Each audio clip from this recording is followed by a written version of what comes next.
Eu pensei da gente dar uma paradinha antes do 11, no 9, porque aí retoma aquela fala inicial do de Martino das 70 semanas, não é? Porque ela vai acabar trazendo muita instrução para nós também, por causa do motivo, né? Porque do 1 ao 23, o Daniel 9, do 1 ao 23, ela vai formar ali a moldura toda da profecia das 70 semanas, né? Que ele vai dizer que ele vai contar o motivo por que eles estão lá. Ele vai dizer que entendeu nos livros do profeta Jeremias que o tempo de cativeiro tinha chegado ao fim. Inclusive, aqui Daniel está velho. Já talvez numa sensação, cara, não vi nós voltarmos para Jerusalém, nós não voltamos. E aí ele faz uma oração que vai trazer muita instrução para nós, como o pastor Ricardo de Martino chamou, Ricardo Souza lá no início, quando ele falou de Sadraque, Mesaque e Abednego, de escolhas, de que eles ficaram íntegros. Esse Daniel vai trazer muita instrução para nós entendermos a escatologia, a profecia, porque quando ele não vê a profecia se cumprir para ele, gente que está em casa presta muita atenção nisso, quando Daniel chega no capítulo 9, na hora de receber a visão da profecia mais importante de toda a Bíblia, que é a profecia das 70 semanas, ele faz uma oração muito interessante. Eu entendi pelo rolo do profeta Jeremias, ou seja, pelo livro do profeta Jeremias, que o tempo do cativeiro de Israel eram 70 anos. E eu não estou vendo a profecia se cumprir da restauração. Mas aí ele faz uma colocação na sua oração muito interessante. Se a profecia da restauração não se cumpriu, se estão chegando, findando os 70 anos de cativeiro, e nós não voltamos, a falha não está em Deus. A falha está em nós. Nós pecamos, nós desobedecemos, nós erramos, nós fomos dispersos. E se vocês dois me permitem chamar a atenção para mais uma coisa que vocês poderiam ajudar a esclarecer para o nosso público, é o Daniel 9:7, porque aqui muita gente tenta interpretar como se ele estivesse fazendo uma referência à igreja dentro dessa profecia, o que não faz sentido. Olha, o 9:7 vai dizer assim: a ti, ó Senhor, pertence a justiça, mas a nós o corar da vergonha. Como hoje se vê aos homens de Judá, os moradores de Jerusalém, todo Israel, quer os de perto, quer os de longe, em todas as terras por onde os tem lançado, por causa das suas transgressões que cometeram contra ti. Aqui, muitos pós-tribulacionistas alegam que o perto e o longe, em Daniel 7, seria uma referência à igreja. O que não faz o menor sentido. O pastor Ricardo Souza chama a atenção no início da live sobre não alegorizar, não colocar coisa que o texto não disse. O contexto, gente, presta muita atenção, é porque eu recebi um vídeo antes da live, alguém me mandando, dizendo que o rapaz estava ensinando que esse de perto era Israel e o de longe era a igreja. O que seria deturpar o texto, porque ele está dizendo os de perto e de longe que foram espalhados por toda a terra por causa da transgressão. A tal transgressão de não ter observado os 70 anos do descanso da terra. Então, é uma coisa que nós atentamos na escatologia, é para nos mantermos no texto. Então, o texto não permite dizer a igreja aqui. Isso também é outro esclarecimento muito importante, né, Martino? Como que o capítulo 9, a profecia das 70 semanas, demonstra que essa coisa não tem nada a ver com a igreja.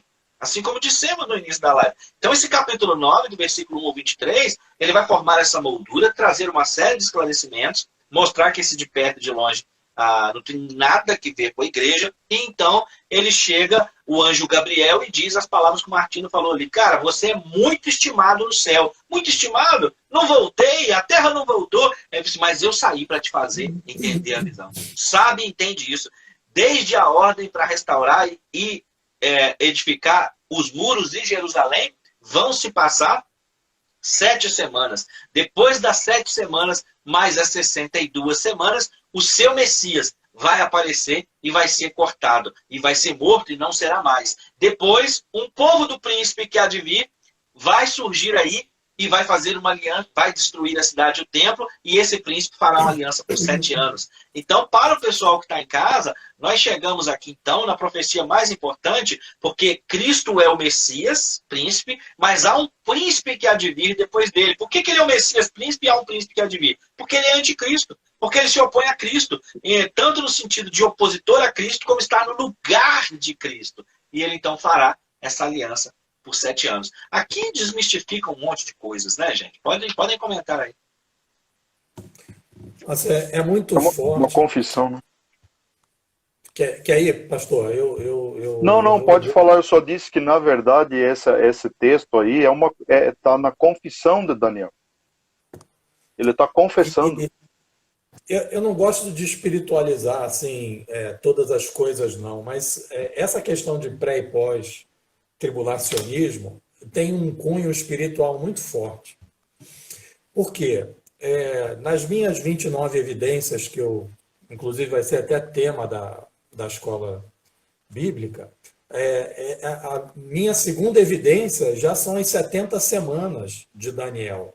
Porque isso é tão, pastores, forte esse negócio, que você vê que o anjo Gabriel, em Daniel 10, ele confessa a Daniel o seguinte: mas o príncipe do reino da Pérsia me resistiu durante 21 dias, porém Miguel, que sempre luta a favor dos israelitas, do povo judeu, veio, me ajudou, e aí eu consegui passar. Porque era terrível a questão espiritual. Ele ficou no segundo céu ali, não deixando Gabriel trazer a revelação, que era uma revelação importantíssima para Daniel. As 70 semanas de Daniel é chave para todo o entendimento. Para mim é a mais forte. Então, quando ele fala sobre o teu povo e sobre tua santa cidade, a tribulação é a última semana das 70 semanas. A tribulação é sobre o teu povo e sobre tua santa cidade. Ora, se você é judeu e se você é de Jerusalém, tá bom, eu não vou discutir contigo. A tribulação é para você mesmo.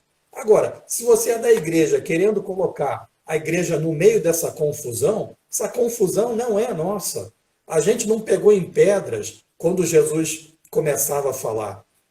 A gente não tirou a cabeça de João Batista quando ele estava pregando o Messias, precursor do caminho do Messias. Não foi a igreja que fez isso.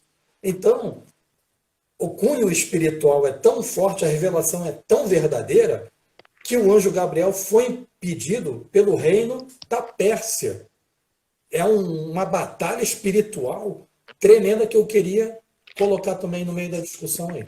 Show de bola. Ricardo Souza, manda bala aí. Então, o próprio texto já deixa claro, inclusive onde há algumas controvérsias, eu não vou chamar os nomes, o Xará Martins já falou, já basta, não vou dar moral, né, para certas interpretações dúbias, mas eu olho muito para a palavra. Eu sempre disse e afirmo, sempre que vocês já sabem, e os demais, se não sabiam, sabem. Eu sou literalista ao extremo. Então, o que o texto diz, diz, e o que o texto não diz, não diz. Aí, o que o texto diz? Em Daniel, no capítulo 9, logo depois que o anjo diz para Daniel que 70 semanas estão determinadas sobre o teu povo, e daí dá as razões pelas quais elas vão acontecer. E aí ele vai mostrar algumas razões, inclusive razões que se referem tanto à tribulação quanto ao tempo posterior a ela, que é exatamente um giro santíssimo. Isso não vai acontecer na tribulação. A gente sabe disso. Então nós temos que entender. Só que ele faz uma ênfase. O anjo Gabriel, ele diz, sabe e entende. Desde a saída da ordem para restaurar e edificar Jerusalém. Não está falando do templo. Não está se referindo ao tempo que Esdras saiu, que foi anterior, Cidade, 456. 457, um pouco antes, muito antes. Né? Mas aí a ordem para restaurar a cidade foi dada e foi autorizada a quem? Neemias. Nós sabemos disso. 444. Aí não precisa fazer muita conta, porque até uma criança boa de matemática, que gosta de ler calendário, se ensinar para ela que o ano judaico tem 360 dias, dias de 30 dias, os ciclos lunares, etc., etc., ela vai chegar à conclusão óbvia. que de 444 até a saída do Messias ungido, nós estamos entendendo aí que não é nem Estevão, e não é um tempo que se cumpriu nem no começo do ministério e nem na morte de Jesus. Mas aí está dizendo da saída da ordem para edificar Jerusalém. Cidade. E uma cidade era edificada efetivamente na história quando ela era murada. As cidades antigas eram muradas e tinham torres de vigia. E nas moradas dessas cidades existiam habitações. Aí a gente entende o porquê a Raabe morava nas muralhas da cidade de Jericó. Ora, Jerusalém não era diferente. Ela era murada. E foi exatamente por onde Neemias começa a sua reforma, protegendo a cidade. Adianta ter um templo bonito lá dentro, o povo adorando, mas não habitando em segurança? O Neemias começa a edificação da cidade a partir do seu ponto inicial, que é a proteção. As portas estavam destruídas, queimadas, as muralhas tinham sido derrubadas, porque foi por um lado da muralha de Jerusalém que Nabuzaradã conseguiu investir contra Jerusalém, no cerco a Jerusalém em 585, 84, 85 e 86 consolidado. Aí você faz um cálculo e vai bater exatamente 30, 32. Vamos preservar aí o delta dos calendários gregoriano, justiniano, calendário lunar. Mas nós vamos bater no Messias exatamente na retirada do Messias na sua crucificação. Perfeito. Excelente. Aí vai dar quanto? Vai dar exatamente 483 anos. Então não fecha o número. Aí, para eu conseguir fechar isso como cumprimento preterista ou historicista, eu tenho que inventar 7 anos nessa história. E não cabe, é aí que começam os enxergos. Eu só queria acrescentar que ele separa, nas 70 semanas proféticas, ele separa, haverá 7 semanas, depois 72 semanas, que dá 62 semanas, que dá 69 semanas. E na última semana da tribulação, ele fará uma aliança com muitos por uma semana. Todo mundo sabe, quem começa a estudar escatologia, que ele está falando de Shabua, que são 7 anos a semana. Então, está tudo muito claro e as pessoas tentando colocar a igreja no meio dessa divisão do anjo, trazendo a profecia mais importante para Israel e, quiçá, para a humanidade, observar, porque Israel é o relógio do mundo, coloca como 7 semanas, 62 semanas e a última semana de anos, de 7 anos, que é o Shabua. Então, está muito simples. Excelente. É tão simples, né? É tão simples, né, pessoal, que o próprio anjo dá os números. Exato. Ele separa exatamente. 49 e 62. Ele não está dizendo 49 e 63. Isso.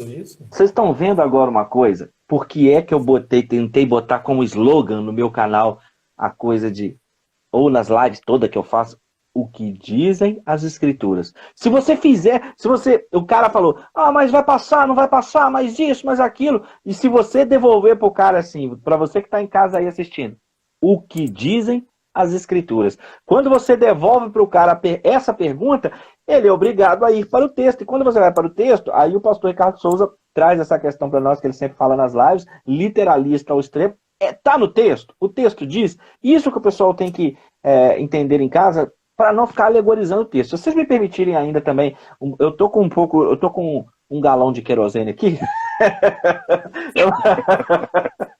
Eu vou falar uma coisa. Eu vou falar uma coisa. É o seguinte, para ajudar ainda a botar mais nessa coisa, de não ficar botando, tem algumas correlações aqui muito, muito, muito fortes. Olha só uma coisa, que eu marquei aqui para nós o Daniel 12 ainda, dentro dessa questão das profecias, 1 Tessalonicenses 4,16, Daniel 12:1 diz assim, nesse tempo se levantará Miguel, o grande príncipe, o defensor dos filhos do teu povo, novamente, teu povo, E haverá tempo de angústia, qual nunca houve, desde que houve nação, até aquele tempo. Mas naquele tempo será salvo o teu povo, todo aquele que for achado inscrito no livro. Bom, seguindo esse tema nosso de profecias de Daniel para hoje, e seguindo Daniel 12:1, ele trouxe pelo menos duas correlações importantíssimas, duas chaves interpretativas muito interessantes. Primeiro, ele disse que esse período de angústia, esse tempo de tribulação, ele tem que ver com Miguel. O que ele tem que ver com Miguel no texto? Daniel 12:1. Miguel vai se levantar a favor dos filhos de Israel, a favor do teu povo. Quando nós, olha só, vocês dois me falem se essa viagem, vou fazer igual vocês a expressão da viagem. Em Daniel 12:1, o Miguel se levanta a favor dos filhos de Israel para protegê-los nesse período de angústia. Se você pegar Daniel 12:1 e correlacionar com 1 Tessalonicenses 4:16, onde o Paulo está ensinando do arrebatamento, que a igreja não ficará para a ira, mas será livre, será o toque da trombeta e a voz do arcanjo. Por que é que será a voz do arcanjo? Porque o arcanjo Miguel, de acordo com Daniel 12:1, está se levantando para proteger os filhos de Israel dentro da tribulação. Então é por isso que a voz do Miguel tem que ver com arrebatamento, porque é um anúncio que a igreja está sendo retirada, conforme Paulo está ensinando em Tessalonicenses, mas ele está ligando o arrebatamento à voz de Miguel, a voz do arcanjo, porque justamente no momento do arrebatamento, porque a igreja está sendo livre da ira, olha a revelação, justamente porque a igreja está sendo livre da ira, Miguel está se manifestando de acordo com Daniel 12:1 e 1 Tessalonicenses 4:16 para proteger Israel, porque a igreja está partindo, porque vem grande ira sobre esse povo. Não bastasse essa correlação, ainda em Daniel 12:1, ainda no 1, ele diz: então Miguel se levantará para proteger e haverá tempo de angústia, qual nunca houve desde que houve nação até aquele tempo. Gente, isso aqui está completamente casado com as palavras de Jesus em Mateus 24:21, que ele diz: então haverá grande tribulação como nunca houve desde o mundo até aqui. Gente de Deus, olha como que a coisa está. Daniel 12:1, Miguel se levanta para proteger os filhos de Israel. 1 Tessalonicenses 4:16 acontece o arrebatamento da igreja. E por que que esse arrebatamento não é para Israel? Por que que a igreja não está ficando na tribulação? Porque o Paulo acabou de ensinar que ela está sendo livre da ira e que Miguel vai proteger os filhos de Israel nesse período de angústia que nunca teve antes e nunca haverá. Mostrando então que não se trata essa manifestação do Miguel aqui em 12:1 de arrebatamento ou de igreja. E que o próprio Jesus no 24:21 está dizendo, concordando com Daniel, ou seja, estão tratando o mesmo assunto. Essas correlações são extremamente significativas e importantes, não é? Isso joga aí um balde de água fria no fogo pós-tribulacionista. É porque aqui se refere ao grande príncipe, o defensor dos filhos do povo de Deus.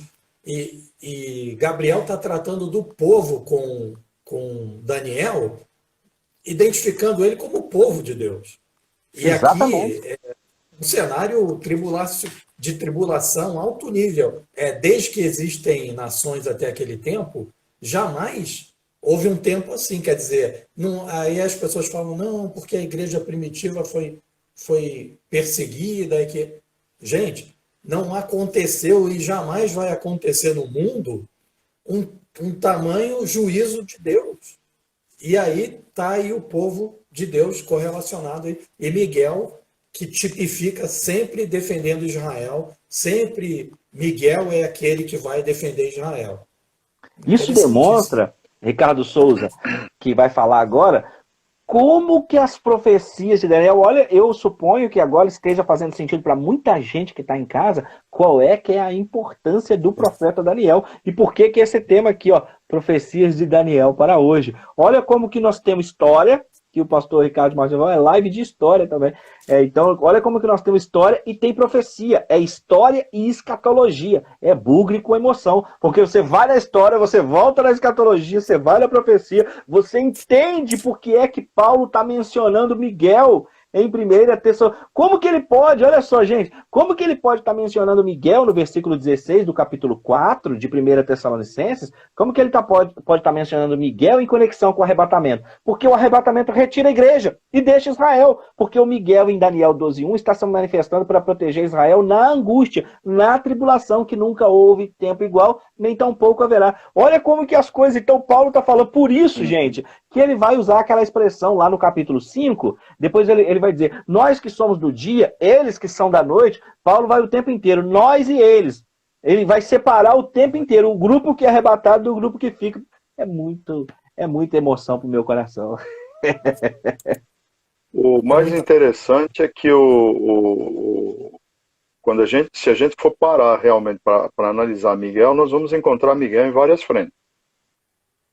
Então, já que você jogou querosene, se eu jogar mais um pouco, não vai fazer diferença. Apocalipse no capítulo 12. Você veja, de quem que Miguel vai proteger? A quem Miguel vai... Qual é a interferência de Miguel nessa história após a retirada da igreja? Por que a posição de Miguel é tão relevante, sempre foi relevante? Primeiro, porque o nome de Miguel é importante. No começo de conversa. Ah, mas ele é o cara... Não. O nome dele é importante. Quem é como Deus? Tem que deixar claro isso. Aí a pergunta que Miguel, o recado que Miguel lança, ecoa para o mundo, tanto o mundo da época quanto para o povo judeu que sabe. O povo judeu tem que ter ciência. No meu entendimento, eles são indesculpáveis em relação a entender a posição de Miguel. Porque assim como existia um principado na Pérsia, que era um demônio de alto escalão, que estava impedindo a ação de Gabriel, existem principados sobre a maioria das nações. Nós temos que entender isso. Ah, mas Israel?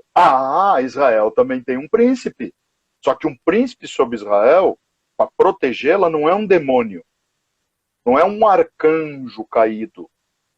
E sim um arcanjo de poder inigualável. Por que eu digo poder inigualável? Porque até no confronto com Satanás ele vence.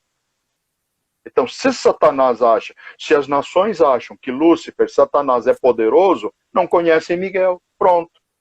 Perfeito. Não conhecem Miguel.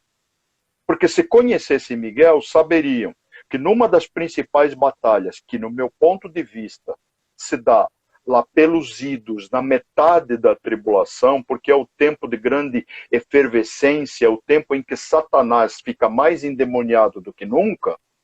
Por quê? Porque ele é expulso. E houve batalha, Apocalipse capítulo 12, e houve batalha no céu. Miguel, olha só, quem é como Deus? Quem pode resistir a Deus? Quem pode enfrentar a Deus? Miguel e os seus anjos batalhavam contra o dragão. Quem é o dragão? O Satanás, o Oscar Piroto. E batalhavam o dragão e os seus anjos. Mas olha o texto. Vitória para aquele que quem é como Deus. E não prevaleceram, e nem mais o seu lugar se achou nos céus. Ou seja, haverá um tempo que as regiões celestiais serão limpas. E quem vai limpar as regiões celestiais? El Gran Miguel, o príncipe de Israel, o protetor do povo de Deus, do povo judeu. Então, eu vejo assim, gente, eu fico muito, muito doido, sabe, com essas coisas, porque os sinais, o texto grita, o texto pula da Bíblia. Tá certo que aqui pula da tela porque minha Bíblia está na tela. Mas o texto grita, gente. Percebam isso. E não enxergar isso, enxergar que este é o momento decisivo, onde o Satanás, sabendo que não tem mais boas de volta e que o tempo dele ficou bem pequenininho, bem curtinho, o cara vai ficar mais endemoniado do que nunca. E o que ele vai fazer? Vai, no meu ponto de vista, possuir o seu emissário maior, o anticristo, ou seja, é o demônio por trás da cara do anticristo. Eu creio que é esse o momento em que acontece ali o ponto de passagem da profecia de Daniel 24, 25, 26, 27, ou seja, quando ele quebra a aliança, e acontece o abominável da desolação. onde ele vai exigir adoração. Porque não tem mais para onde ele ir. O texto mostra isso. Porque o Satanás, o diabo, a antiga serpente que enganava todo mundo, agora foi precipitado definitivamente na terra e os seus anjos foram lançados com ele. Ou seja, a terra, nesse momento de tribulação, entra num período tão negro, mas tão negro, que aí a diabarada vai estar assim em plena ação na face da terra. Por quê? Não tem mais acesso às regiões celestiais. Acabou. As regiões celestiais agora estão no domínio de Miguel. As regiões celestiais estão no domínio dos anjos protetores de Deus. Então isso cria um escudo. Isso cria um escudo para que a partir desse momento, tudo que tiver que acontecer de mais negro na história, que é Mateus 24, 21, Lucas lá no capítulo 21, Daniel capítulo 12, 1, Sofonias capítulo 1. Quer dizer, a gente pode fazer Zacarias, a gente pode fazer uma trilha de textos que vai mostrar exatamente por que esse tempo é tão negro. É negro porque exatamente ele vai estar na sua plenitude de domínio satânico. Porque o escudo protetor não permite mais que esses demônios retornem às regiões celestiais. Perfeito. O verdadeiro domo de ferro, né? Mas espera aí, Ricardão, você deu uma alegorizada, uma espiritualizada. Não dei, não. Isso é literal. É o que eu vejo no texto gritando. O texto diz, não prevaleceram e nem mais o seu lugar se achou nos céus. O texto é claro. Precisa inventar o pavão, enfeitar o pavão já é bem bonito para a gente tentar enfeitar ele de volta. Só para colaborar aqui com o pastor Souza, quando Gabriel traz a visão a Daniel, pelos meus cálculos ali, o ministério de Daniel é em torno de 605, e nessa hora da visão ele já é antigo, então está em torno de 500 e poucos anos. E essa batalha que o pastor Souza diz em Apocalipse 12, versículo 7, porque existe uma pequena batalha quando Gabriel está trazendo a mensagem para Daniel, e aí Miguel vem ajudar. Eu creio que essa batalha é no segundo céu. Existe o céu que nós vemos, o segundo céu, que guerras espirituais ocorrem ali. Então, Miguel vem ajudar ele em Daniel para Gabriel passar. 21 dias, se não me engano. Nesse contexto de Apocalipse 12, já tem uma batalha com os anjos do dragão, e aí eles não se viram mais naquele lugar, eles caíram para a terra.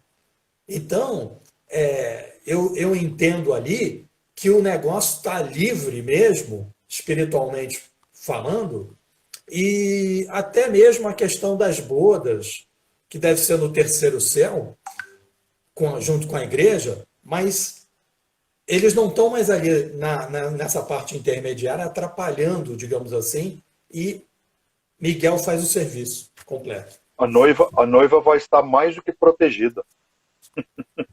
Muito bom, muito bom. Não há a menor possibilidade de se engendrar ou articular uma ação nos céus. Eu também concordo no segundo céu, mesmo porque o texto não diz céu. Percebam, o texto não diz céu. O texto fala, e não se achou nos céus.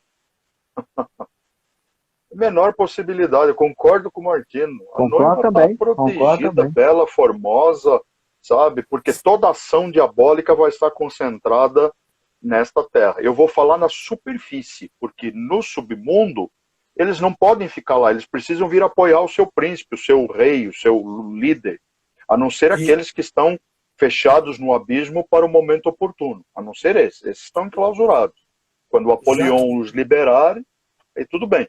Mas essa diabarada que atua hoje, os espíritos das trevas, nas regiões celestiais, os espíritos que operam nesse mundo tenebroso, aquelas forças de Efésios capítulo 6, eles vão unir forças no comando dos seus principados, vão unir forças para a última investida possível na história.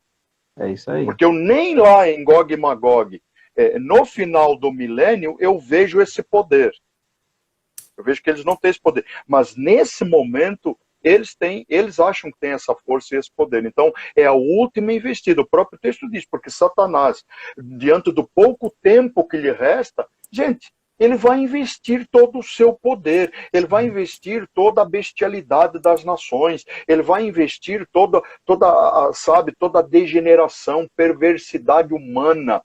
Vai ser uma fusão de forças, uma coalizão de forças satânicas e humanas. Tanto que na última investida, que é lá na frente, nós não estamos falando agora de Daniel, lá na frente, que o mestre Rodrigo, inclusive, falou agora na live, recentemente, sobre a questão do caminho dos reis do leste. Percebam isso. 200 milhões, gente, de demônios soltos que vão possuir esses caras. Eu penso, isso aí é um exército bonito para se enfrentar? Imagina. Porque depois desse episódio que você está narrando, o João recebe uma informação extremamente desesperadora. Ai dos que habitam a terra, porque o Satanás desceu a voz com grande fúria e com seus 200 milhões de cavaleiros. O terceiro ai, né? O bicho pega no sentido literal da expressão. Então ele perde o acesso a esse segundo céu, essas regiões celestes, então na terra vai andar ruim. Muito bom as explicações, muito bons comentários. Pastores, estamos chegando a 2 horas e 11 minutos de live. Né? Daqui a pouquinho o clamor da meia-noite. Acredito que vamos caminhando aqui para a conclusão, né? Eu vou falar uma coisa que eu falei na live dessa semana aqui, que acho que foi na live onde eu falei essa questão dos 200 milhões, que foi do Afeganistão. Eu falei assim, irmãos, estamos caminhando para o final da live. Vamos ver se nós vamos ouvir agora um... Aí os irmãos começaram a colocar tudo assim na legenda, mas glória a Deus por isso. O Betão, que é nosso amigo da Flórida, ele está dizendo assim que glória a Deus por esse trio junto. Então, essa é a intenção. E aí a Amanda está falando, obrigado por nos ensinarem tanto, a Vanessa também. É para isso que nós estamos aqui na sexta-feira, né, Ricardos? Né? Estamos aqui para essa aula de escola bíblica da sexta-feira.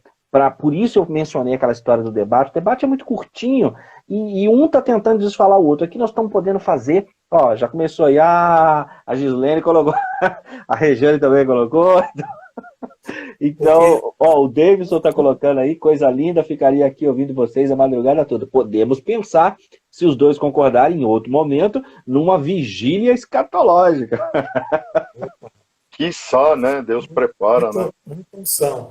Mas, assim, quer dizer, nós preparamos e Deus bate o martelo. Nós estamos falando aqui sobre Daniel, quão profundidade, quanta riqueza tem nesse profeta, e nós estamos há 2 horas falando vários assuntos, né? E é muito, muito rico, né? O profeta Daniel é muito rico. Eu gosto muito desse profeta, e ele tem revelações assim tremendas para a humanidade. Tremendo. Pena que as pessoas às vezes não entendem exatamente as mensagens que vem nele, fica aquela história, né, da igreja passando pela tribulação. Se eles se atentassem para Daniel, já teria, acho que acabaria os pós-tribulacionistas. Eu também acho. E vou fazer um acréscimo aqui.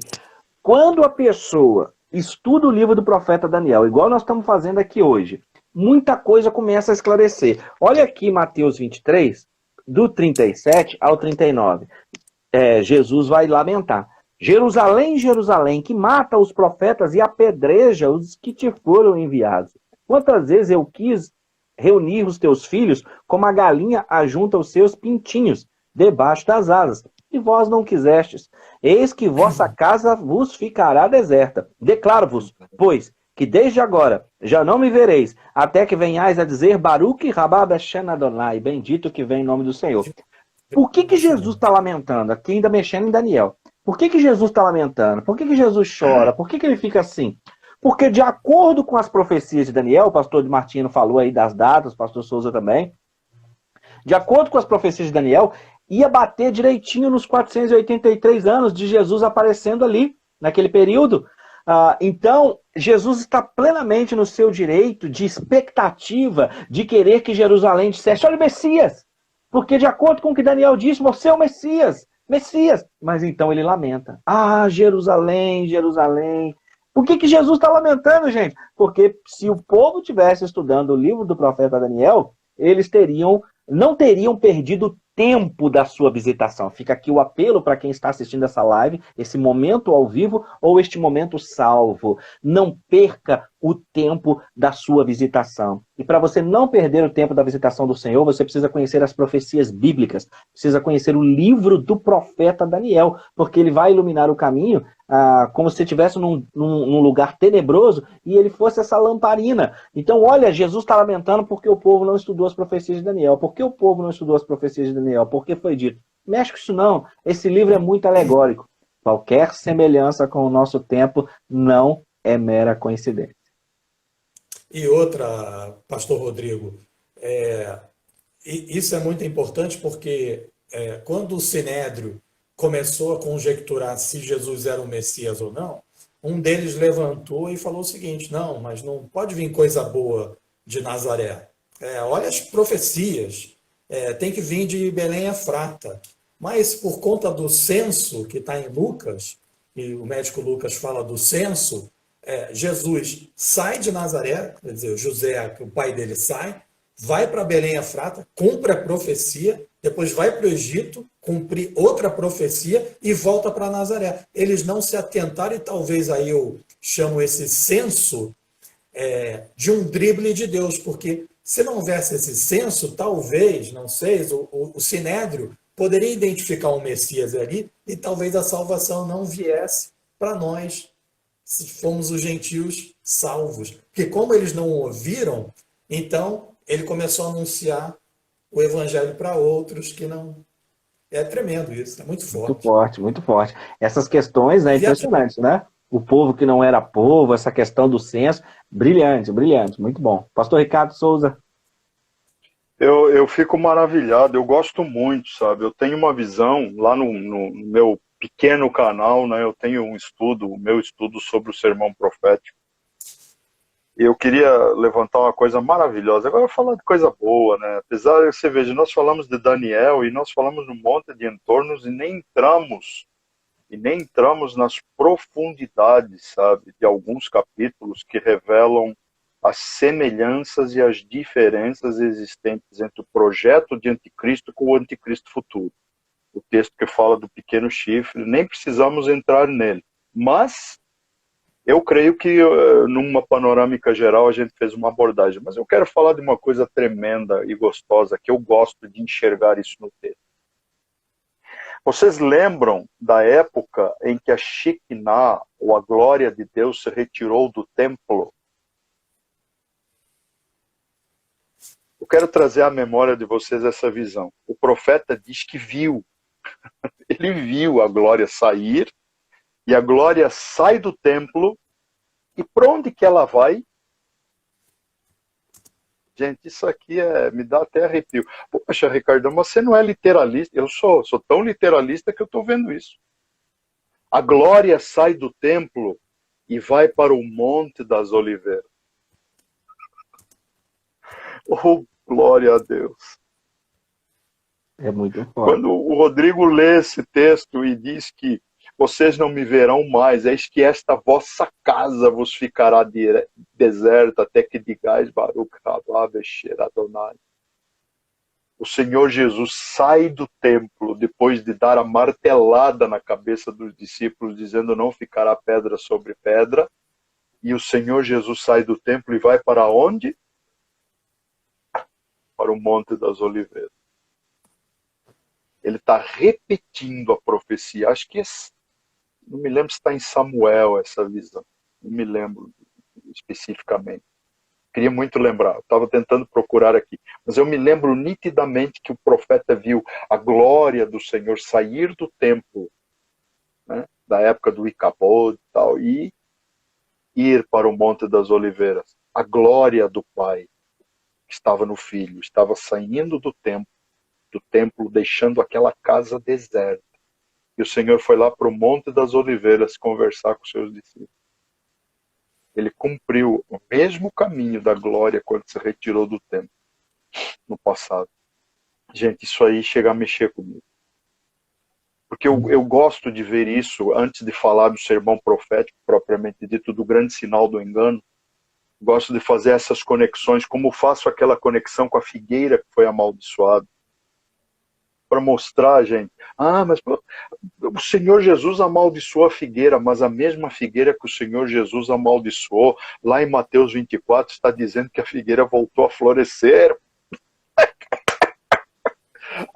Gente, não é possível que a gente não veja isso na palavra de Deus e não sinta algo, gente. Olha, eu não sei vocês, mas para mim, tá aqui. Tá aqui. Tremendo. Tá? Não tem como. Jesus amaldiçoou a figueira só porque não tinha fruto. Não, Jesus amaldiçoou a figueira porque estava dando um sinal para Israel. Estava dando um sinal a Israel através dos seus discípulos, dizendo: essa figueira não dá fruto, essa figueira não é mais produtiva. A figueira é um símbolo de Israel. Sim.